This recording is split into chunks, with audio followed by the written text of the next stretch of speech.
is Joe Ward. I was born in Ireland in May 1938 in County Cavan, which is a northern or northeastern county.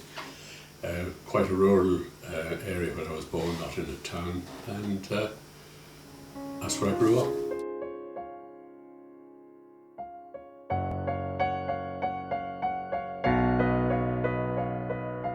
We had no family holidays, no. Holidays were not were for the super rich.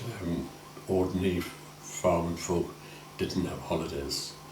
They might go away for a Sunday afternoon somewhere, but because you had animals to look after, it was difficult to go on holidays, and you just couldn't afford holidays. They just weren't something you could afford.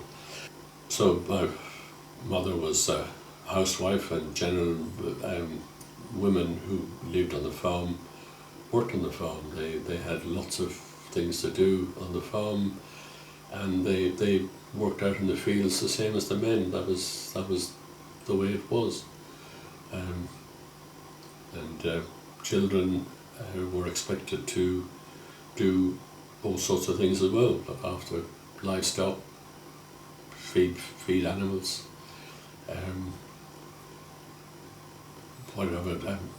milk cows. So all sorts of things had to be done. So you learn from a very young age how to do and what to do.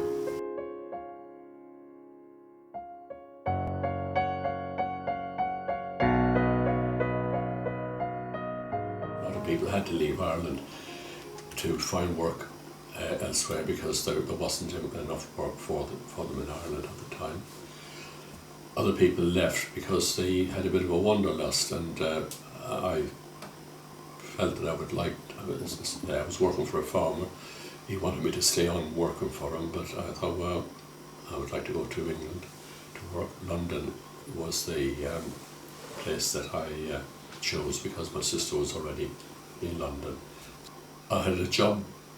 I was working within a week of arriving. I had a few days off. Arrived on Sunday morning, and by the following Monday morning I was working. So there was certainly no problem getting a job, and I've never looked back since.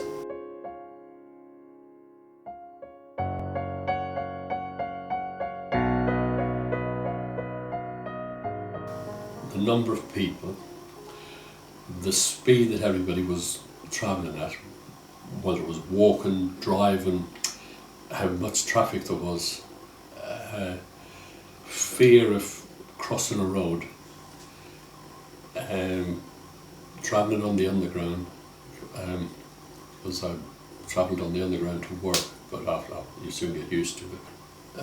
The smell of, a different smell of London, I don't know how you quite describe it, but it was nothing that you would ever experience living in the country. I'm sure people who would move from the town to the country would say the smell of the country is obnoxious, but the smell of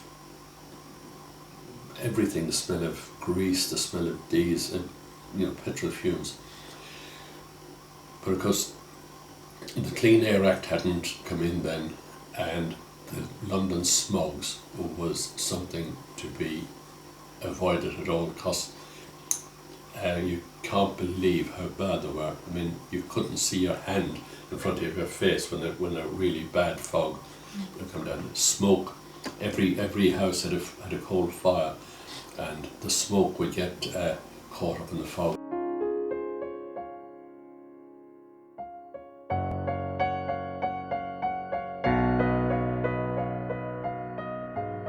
We were all in the same boat, if you like. Then it was new town, if you like, and all of the people who were coming from London.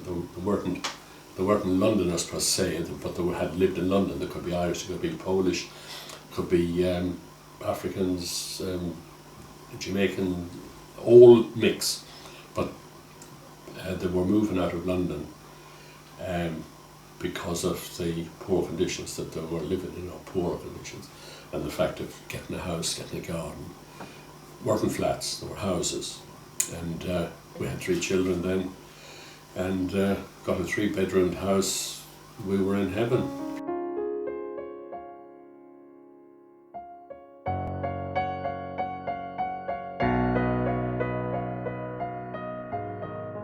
I have been back to Ireland many times, but not all that often to where I was born, because I had no family there. Again, being the youngest of the family, everybody else had left, and it was just my mum and dad then when I left.